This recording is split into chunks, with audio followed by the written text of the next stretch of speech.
She trusted someone she shouldn't have, and she lost everything.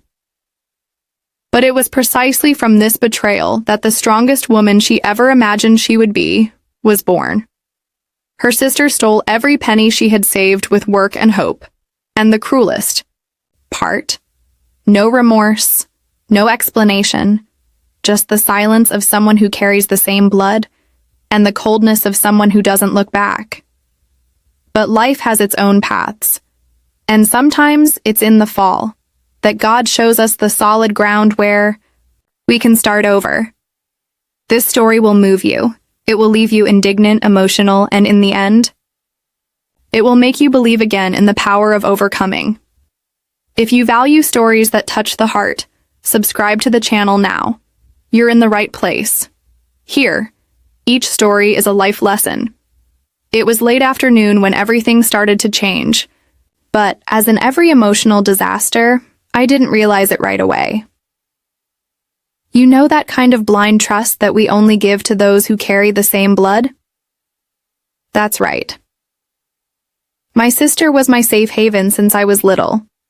We grew up close and personal, sharing toys, fears, and dreams. When I decided to open my own small business selling homemade sweets, she was the first to support me, or so I thought. I didn't have much, just some hard-earned money that I had saved selling cakes in the neighborhood, month after month. Every note was saved with hope. That wasn't just capital. It was the future. It was freedom. And in a gesture of someone who believes without hesitation, I put everything in a joint account with her. In case I needed help with the bureaucracy, I said. I was foolish. Or maybe I was just too confident in my sisterly love. For a while, everything seemed to be going well. Orders were increasing, compliments were coming from all sides, and I was already dreaming of having a small spot at the neighborhood fair. I still remember the day I sat with her on the living room couch, her eyes shining, telling her that I finally wanted to register the trademark for my business. She smiled and said she was proud of me. But there was something in that smile, something that I would only understand later, much later. It was on a random Monday that the castle began to crumble. I went to the bank to check my balance and start the legal procedures, but what I found was a void. Nothing. There was not a single cent left in the account. At the time, I thought it was a system error. I called, I went in person, I was sweating cold trying to understand what had happened. And then the truth hit me like a knife. All the money had been transferred. By her. My heart didn't know how to react. Was it anger, disappointment, disbelief? All mixed together like a storm inside me. The penny hadn't completely sunk in yet, but there, in front of the bank statement, a part of me was dying. And another was beginning to wake up, not yet knowing the pain that would come later. I went home that day with my heart in pieces. I walked the streets as if I were in a bad dream, where everything seemed unreal. I tried to convince myself that there was an explanation. Maybe she had used the money for an emergency. Maybe she had forgotten to tell me. But deep down, my heart already knew. It wasn't a mistake. It was a choice. It was betrayal. When I got home, she was there, as if nothing had happened, smiling, playing with her cell phone, quietly singing some random song. The scene made me sick. That moment, that false peace, made me understand how fragile trust is, and how it hurts when the one who should protect you is the one who stabs you in the back. I sat down in front of her, took a deep breath, and asked, "Where's the money in our account?" She froze for a second. Just one. But it was enough. Her face changed, and soon she became defensive. She said she needed it, that she was in trouble, that she was going to tell me, but she was afraid. She reeled off a bunch of excuses that seemed rehearsed. I tried to stay calm, but inside me it was as if a hurricane wanted to scream. Everything I had built, everything I had dreamed of, was in her hands, and she simply took it. When I asked, what she had used the money for. Then came the final blow. Parties, shopping, personal debts, frivolous things that had nothing to do with urgency or need. She not only betrayed me, she mocked my effort, and she didn't even seem remorseful. Her look said it all. You were the one who was stupid to trust. That destroyed me in a way I can't even explain. I left the room without saying another word. At that moment, I understood something hard. Evil doesn't always come from outside. Sometimes it starts inside our own home. And what we do with that pain is what defines who we become later. The following days were the longest of my life. I woke up and went to sleep with a weight on my chest that had no name. It was as if everything had collapsed all at once. Hope, dreams, trust. Everything turned to dust. I tried to get out of bed, but I just wanted to disappear. I felt empty, betrayed, and worst of all, alone. I stopped answering calls, ignored the packages that still arrived. I locked myself in my room, as if the walls could protect me from the outside world, or at least from the pain inside. I cried in secret, ashamed even of my tears. It wasn't just the loss of money. It was the wound in my soul. It was the feeling of being deceived by the one I loved most. And the question that kept ringing day and night. How could she? When my family heard the story, they tried to downplay it. Some said that sister is sister, that I needed to forgive. Others pretended that it wasn't their business. This only made me sink deeper. I wanted someone to understand, to feel with me, to say yes. It hurt too much. But it seemed like the world was spinning while I was stuck in time. Stuck in a loop of hurt and anger. It was in this abyss that I began to question everything. My faith, my values, my purpose. I looked up to the sky and asked silently, God, why me? What did I do to deserve this? And there was no answer. Only silence. But, curiously, it was in this silence that a spark began to emerge. Small, timid, still without form, but real. A hidden desire, deep down, not to let that be my last page. I woke up one morning for no particular reason. It wasn't because I felt strong, nor because the pain had gone away. It was because I couldn't stay on the ground any longer. Sometimes, life doesn't give you a choice. Either you get up or you rot right there among the pieces of what's left. And it was there, barefoot on the cold floor of the room, with my face still swollen from crying so much, that I whispered to myself, enough. I'm not going to let her take my soul, too. I started slowly. A long shower, the kind that washes more than just the body. Then I opened the window. The light came in and stung my eyes, as if to say, there's still life out there. I grabbed a pen and paper and wrote down everything I felt, without a filter. Anger, sadness, longing for lost trust. I cried as I wrote, but for the first time, I felt like I was letting the pain out, taking the weight off my chest. I started walking around the neighborhood again, still taking slow steps.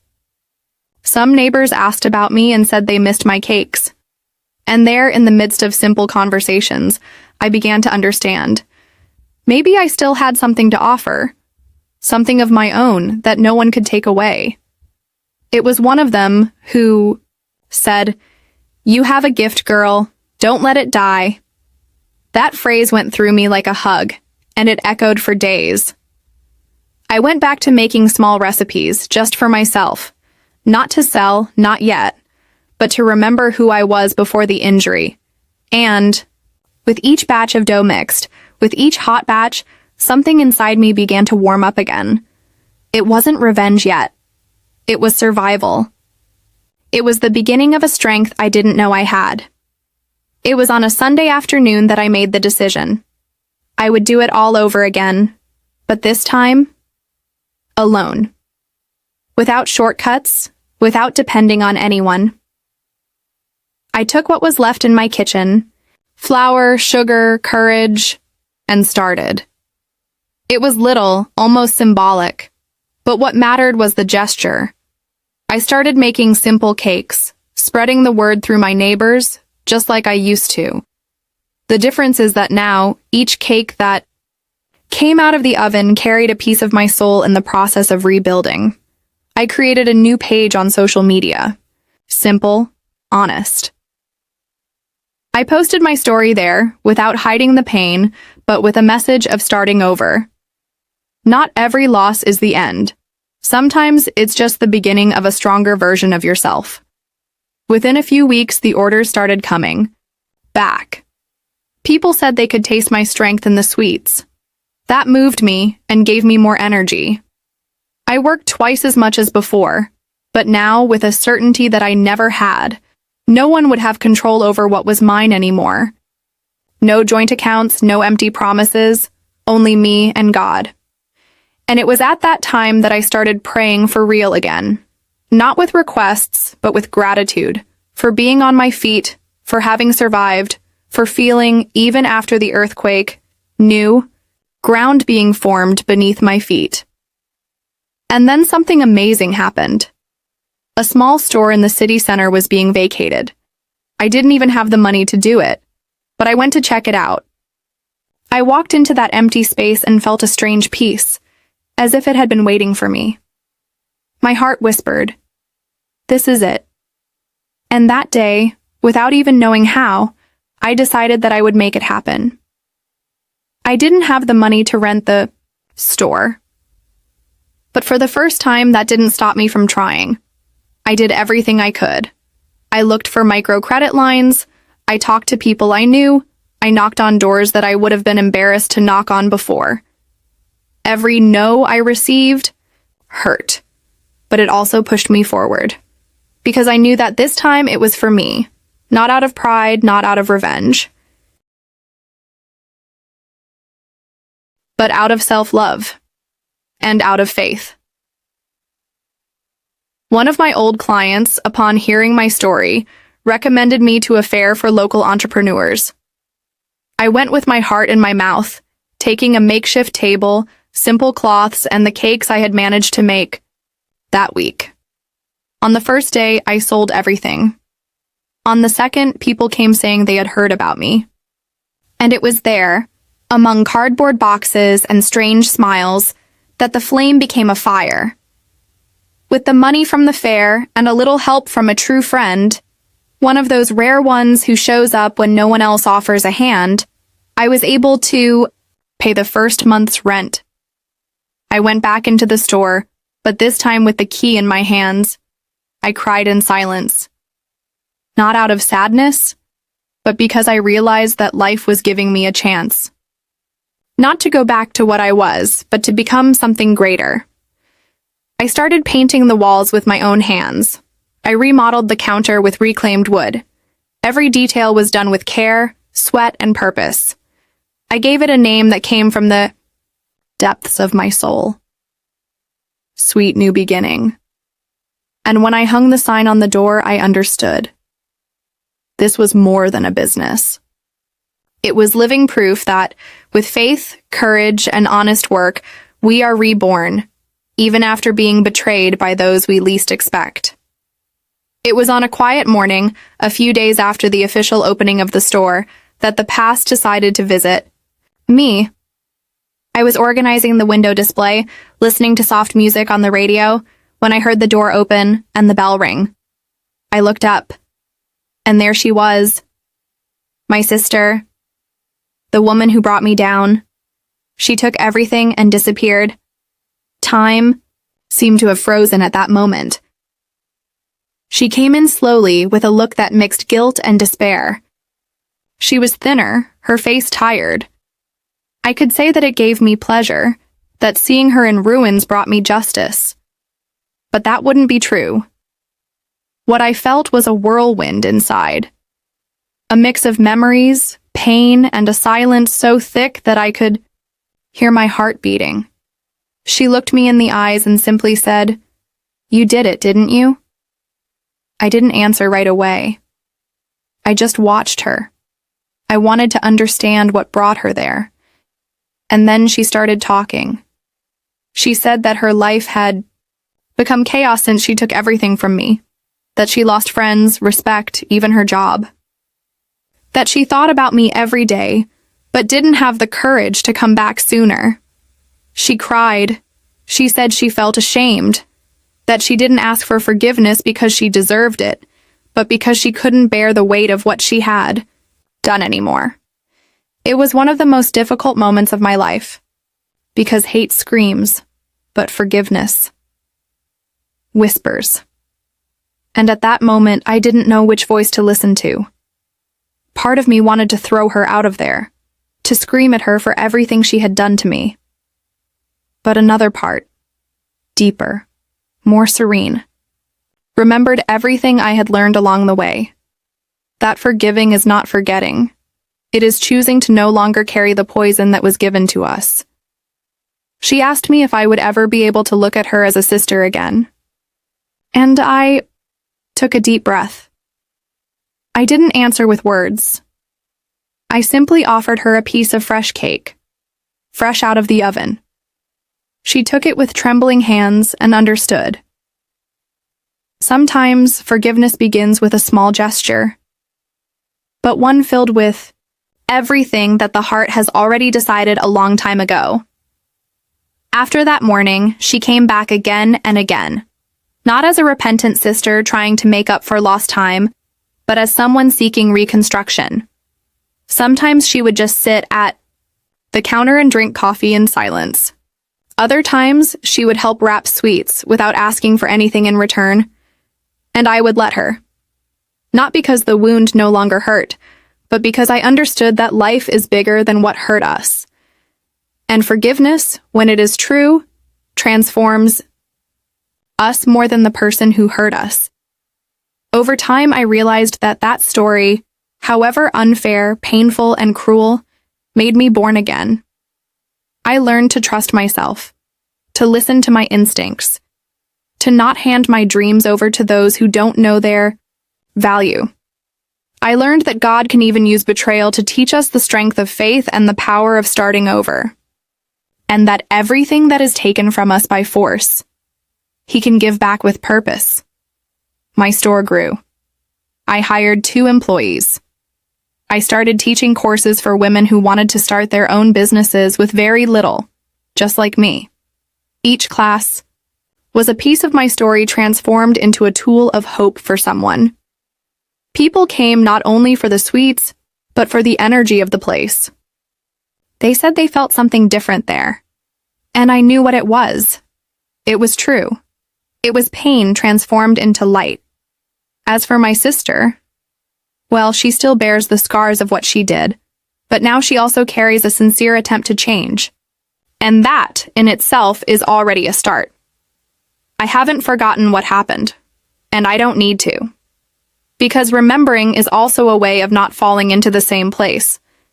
But today, when I look at her, I don't just see the betrayal. I also see what she pushed me to discover, the strong, resilient, and purposeful woman that I have become. Today, when I look back, I no longer feel angry. I feel respect. Respect for the pain that shaped me, for the silence that taught me, and for every tear that watered the ground where my new beginning now blooms. The money I lost, it never came back. But I have achieved something infinitely greater.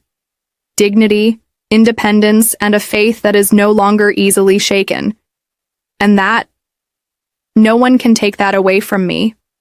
I learned that true recovery is not when you gain more than you lost. It is when you understand that you never lost yourself. That what seemed like destruction was, in fact, the foundation of a new story. And that God's justice does not always come when we expect it. But it always does. Sometimes with the taste of fresh cake and a light heart. If you ask me today if I have forgiven my sister, I will say yes. not because she deserved it, but because I deserved peace. Holding a grudge only prolongs the pain, but forgiving set me free. And perhaps that was the most unexpected victory of all, understanding that forgiveness is an act of courage, and that moving forward is the greatest act of faith there is. Life has a strange way of teaching us. Sometimes it breaks, then heals. It is silent, then speaks. Take, and then give back in abundance. And in the end, everything falls into place. Because the soul that chooses not to seek revenge flourishes. And the woman who once lost everything today inspires others to never give up. After facing the pain of betrayal and the loss of everything I had, I realized that true wealth is not just in what we have, but in the strength we have to overcome life's obstacles. I used my intelligence, resilience, and faith to transform the situation into an opportunity for growth. What my sister didn't know is that by trying to bring me down, she gave me the chance to rise up stronger. Today, I am not only richer financially, but also richer in wisdom and understanding of life. Sometimes you have to lose everything to gain what really matters. And in the end, what really remains is the peace of knowing that, even in the most